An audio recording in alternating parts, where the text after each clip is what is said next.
اللہ رب العزت بہت مہربان ہے اور اپنے بندوں سے بہت محبت کرتا ہے۔ اللہ تعالیٰ کو وہ بندے بہت محبوب ہیں جو اللہ رب العزت سے اپنے گناہوں پر توبہ کرے۔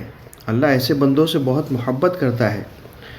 چنانچہ ایک واقعہ حضرت عمر رضی اللہ تعالیٰ عنہ کے زمانے کا کتابوں میں لکھا ہے کہ حضرت عمر رضی اللہ تعالیٰ عنہ کے زمانے میں ایک گویّا تھا جو چھپ چھپ کر گانے گایا کرتا تھا، سارنگی بجایا کرتا تھا۔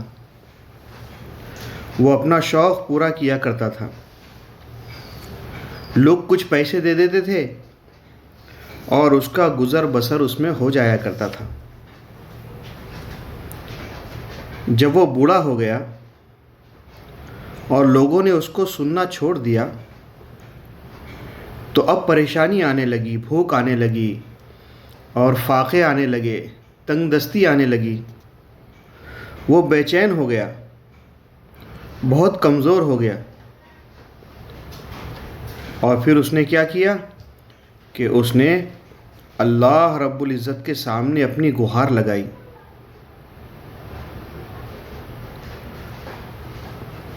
اور اللہ رب العزت کے سامنے التجا کی اور کہنے لگا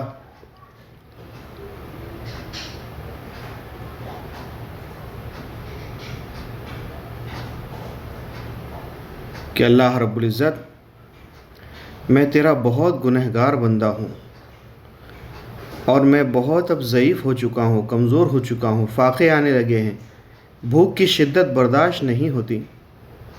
اے اللہ، میری ضرورت کو پورا فرما۔ ایسی آواز لگائی، ایسی صدا بلند کی کہ حضرت عمر رضی اللہ تعالیٰ عنہ مسجد میں لیٹے ہوئے تھے۔ آواز آئی کہ میرا بندہ مجھے پکار رہا ہے، اس کی مدد کو پہنچو۔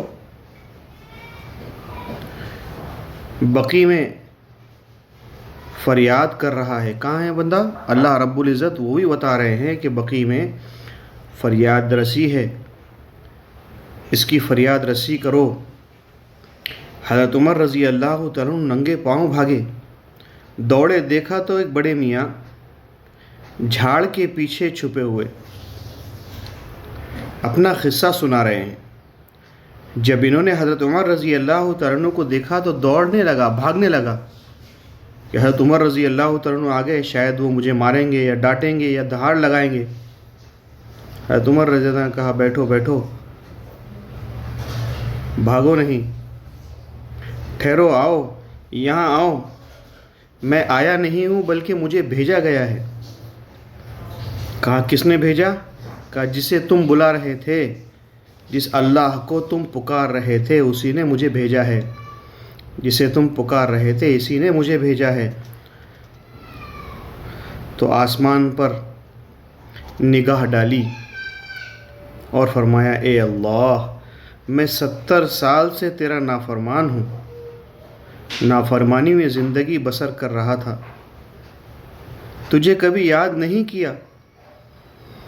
جب یاد کیا تو وہ بھی پیٹ کی وجہ سے یاد کیا، ایسے نہیں کہ میں نے تجھے اسپیشل یاد کیا ہوں، بلکہ بھوک کی شدت کی وجہ سے یاد کیا، بھوک کی خاطر یاد کیا۔ تو نے پھر بھی میری آواز پر لبیک کہا۔ اے اللہ، مجھ نافرمان کو معاف کر دے۔ اور ایسا رویا کہ اس کی جان نکل گئی، موت ہو گئی۔ حضرت عمر رضی اللہ تعالیٰ نے خود اس کی نماز جنازہ پڑھائی۔ میرے دوستو، اللہ رب العزت اپنے بندوں سے بہت محبت کرتے ہیں۔ اللہ رب العزت چاہتے ہیں کہ بندے اس کے پاس آئے، اسی لیے اللہ رب العزت حالات ڈالتے ہیں، پریشانیاں ڈالتے ہیں، مصیبت ڈالتے ہیں، تاکہ بندے اللہ کی طرف آئے، اللہ کے سامنے عاجزی کرے، اللہ کے سامنے روئے، اللہ کو پکارے۔ جب بندے اللہ کو پکارتے ہیں، اللہ رب العزت ان کو دیکھ کے بہت خوش ہوتا ہے، اور جب بندے اللہ سے معافی مانگتے ہیں، اللہ پچھلی ساری زندگی کے گناہوں کو معاف کر دیتے ہیں۔ لیکن معافی مانگنے کا ارادہ اگر پکا ہو، اللہ رب العزت ہم سب کو معاف فرمائے اور معافی مانگنے کی توفیق عطا فرمائے۔